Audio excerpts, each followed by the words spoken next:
SDR news TV ప్రేక్షకులకు నమస్కారం. వార్తలు చదువుతుంది మీ ప్రసన్నారాం.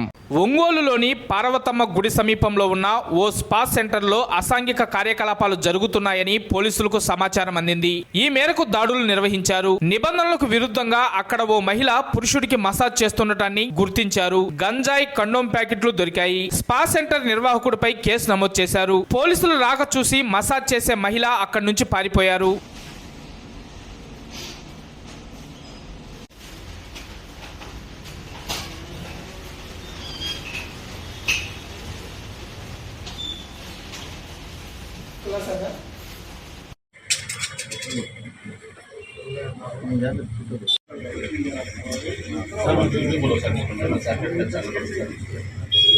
సార్ ఫోటోగ్రాఫర్లు ఛాన్స్ ఇవ్వండి. ఒక్క నిమిషం సార్, ఒక్క నిమిషం ఉండండి.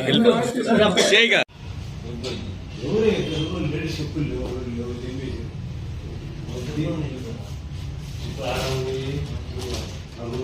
సమాచారం మేరకు విషయాన్ని పై అధికారులకు తెలియజేసి పట్టణంలో కొన్ని స్పా సెంటర్లో ఇల్లీగల్